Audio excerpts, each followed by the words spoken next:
Je cherche refuge auprès d'Allah contre Satan le maudit, au nom d'Allah, le tout miséricordieux, le très miséricordieux. Le mois de Ramadan durant lequel le Coran a été révélé. C'est un guide pour les gens et une preuve claire de guidance et de compréhension. Dieu est véridique. Dieu est véridique et grand. Mes chers frères, que la paix soit sur vous, ainsi que la miséricorde d'Allah et ses bénédictions. En langue anglaise, il y a une énigme qui dit « Qu'est-ce qui est plus étrange que d'envoyer du charbon à Newcastle ?»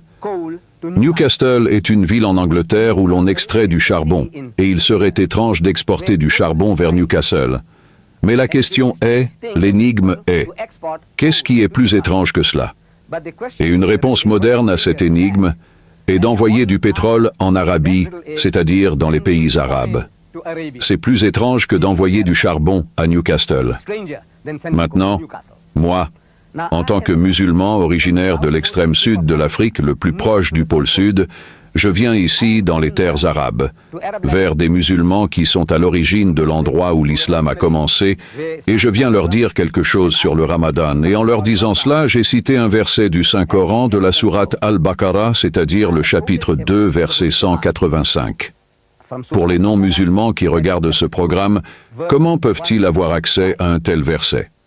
La première méthode est que vous demandiez à n'importe quel musulman, et s'il vous parle d'une sourate signifiant chapitre, et qu'il dit Baqarah, dans ce volume qui m'a été présenté par la présidence des affaires des tribunaux islamiques de votre ville de Doha, au Qatar, dans ce volume d'une traduction du Saint-Coran, si vous ouvrez l'index, tout à la fin de ce volume se trouve un index. Sous la lettre B, vous trouverez Baqarah, et si vous cherchez, Baqarah signifie le chapitre 2.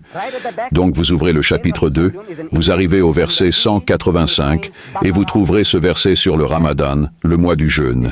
Il dit « Shahru Ramadan alladhi unzila fihi al-Qur'anu hudan lil-nas » Il contient un guide pour l'humanité, pas seulement pour les Arabes, pas seulement pour les Indonésiens, pas seulement pour les Pakistanais, mais pour toute l'humanité, Huda lil-Nas, wa bayyinatin min al-Huda wal-Furqan, et c'est une explication plus détaillée de la révélation de Dieu, et un guide, et comme un critère pour distinguer le bien du mal, c'est le Coran. La révélation finale de Dieu Tout-Puissant à l'humanité. Donc le Ramadan est le mois durant lequel le Coran a été révélé. Et 2 versets avant celui-ci, dans le verset 183, il nous est dit « Ya ayyuhalladhina amanu, ô vous qui croyez, ô hommes de foi, Ya ayyuhalladhina amanu kutiba alaykumus siyamu kama kutiba ala alladhina min qablikum » Le jeûne vous a été prescrit, comme il a été prescrit à ceux qui vous ont précédés. La'allakum tattaqun, afin que vous appreniez la maîtrise de soi, que vous appreniez la discipline. Le but du jeûne que nous trouvons ici nous est expliqué par Dieu Tout-Puissant. Ce n'est pas seulement de nous affamer, mais que nous apprenions l'autodiscipline. Et il n'y a rien de nouveau dans cela. Ce n'est pas entièrement quelque chose de nouveau que Dieu Tout-Puissant ait ordonné ce système de jeûne pour les systèmes religieux précédents. Dans le judaïsme, la religion enseignée par Moïse, le jeûne était prescrit. Dans la religion prêchée par Jésus-Christ, Hazrat Issa, RSS, le jeûne était prescrit. Et nous lisons dans les Écritures chrétiennes, dans ce qu'on appelle le Nouveau Testament en anglais, que Jésus-Christ a dit à ses disciples que lorsque vous jeûnez, ne jeûnez pas comme les hypocrites, ils ne se lavent pas le visage et ne se peignent pas les cheveux, mais lorsque vous jeûnez, vous devez vous laver le visage et vous peigner les cheveux avec un visage joyeux pour que personne ne sache que vous jeûnez, car vous jeûnez par amour pour Dieu. Donc, en islam, c'est l'un des principes majeurs, l'un des piliers de l'islam. Le musulman attend avec impatience ce mois sacré du Ramadan, et le Ramadan du musulman, le mois sacré du jeûne, est compté selon un calendrier lunaire. Nous, en Occident, les gens en Occident, nous avons un calendrier solaire grégorien basé sur le mouvement du soleil, 365 jours et quart par an, et encore 365 jours et quart, et encore 365 jours et quart, et la 4e rotation de la Terre autour du soleil. Ils ajoutent un jour, ce qui signifie qu'ils ont un calendrier lunaire, ils ajoutent ce qu'on appelle en février, ils ajoutent un jour supplémentaire.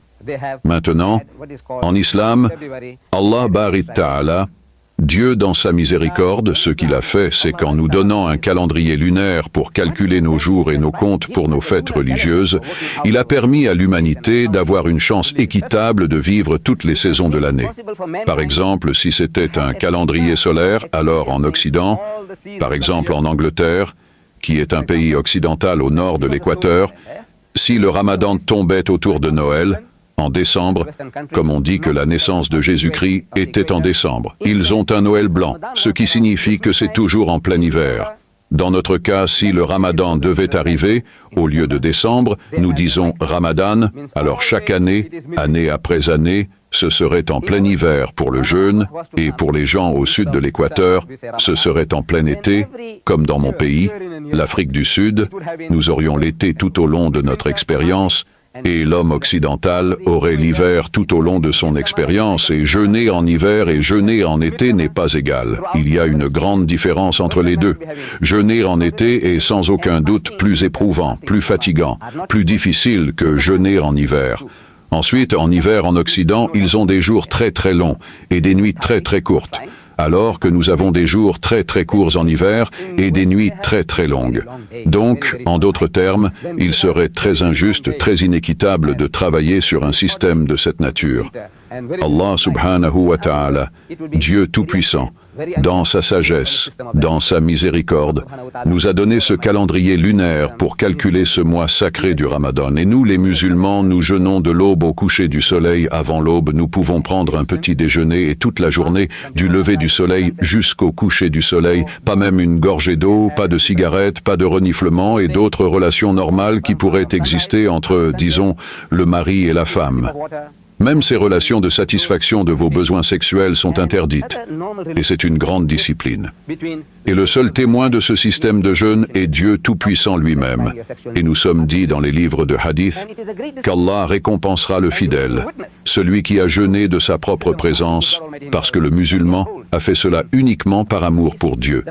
Et personne n'est témoin de cela, car dans l'intimité de sa propre maison, il peut prendre de l'eau du réfrigérateur et boire.